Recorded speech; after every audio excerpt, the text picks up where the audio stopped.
Hello বন্ধুরা, সবাই কেমন আছো? আশা করছি সবাই খুব ভালো আছো। আর তোমাদের ভালোবাসাতে আমিও অনেক ভালো আছি। তো welcome back to my channel Manju's blog.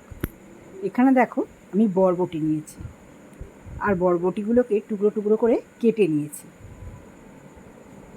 তো আজ আমি একটু অন্য রকমভাবে বরবটি রান্না করব, তবে খুব ভালো খেতে হয়েছিল। তো এখানে দেখো, রান্নাটা করার জন্য আমি 4 কোয়া রসুন নিয়ে নিয়েছি, গোটা রসুন। এখানে দেখো 4টে কাঁচা লঙ্কা আর একটা শুকনো লঙ্কা গোটা, সবটাই নিয়ে নিয়েছি। আর সঙ্গে নিয়েছি একটু নুন আর একটু হলুদ, কারণ বরবটি সবসময় একরকম খেয়েছি তো, তরকারি ভালো লাগেনি। এইখানে দেখো, এইগুলোকে নিয়ে আমি ভালো করে বরবটিটাকে ভালো করে জলে ধুয়ে নেব।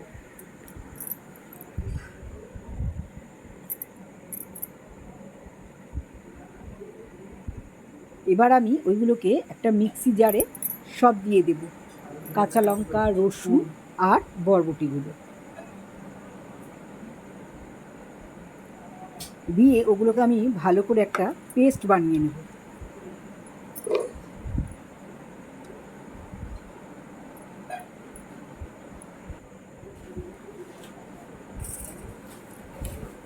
সঙ্গে একটু নুন আর চিনিও দিয়ে দেবো।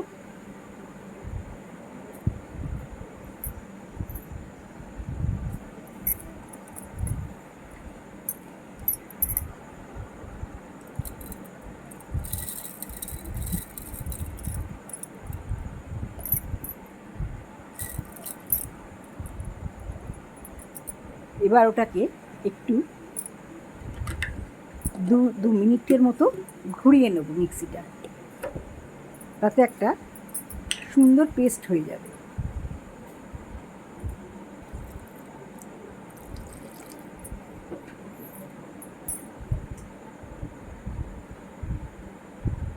দেখো, আমি ওটাকে পেস্ট করে নিলাম।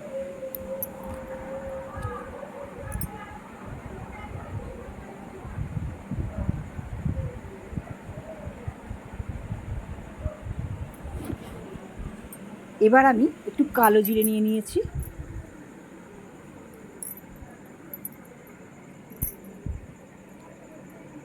আর কড়াটা গ্যাসে বসিয়ে দিয়ে তার মধ্যে একটু সর্ষের তেল দিয়ে দিয়েছি।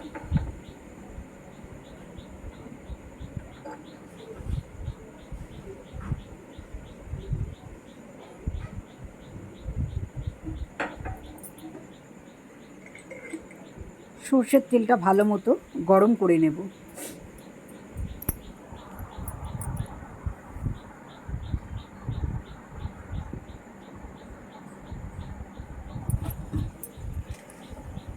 এবার ওই শুকনো লঙ্কা গোটাটা ভেজে তুলে রাখবো।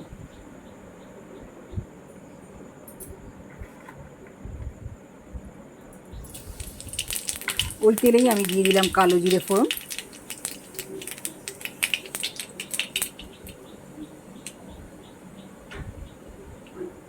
কালো জিরেটা ভালো মতো একটু ভাজা ভাজা মতো হয়ে গেলে ওর মধ্যে আমি আগে থেকে পেস্ট করে রাখা বরবটিগুলো দিয়ে দেব।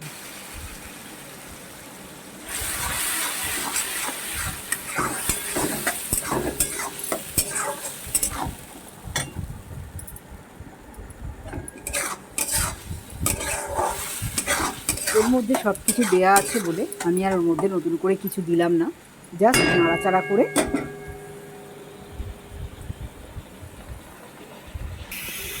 দেখো জলটা টেনে গেছে।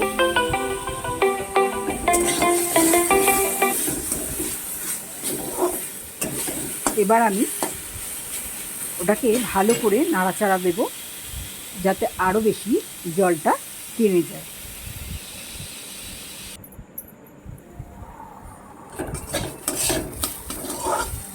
দেখো, একদম জলটা কষতে কষতে ওটা পুরো শুকিয়ে গেছে। এবার আমি ওটাকে নামিয়ে নিলাম।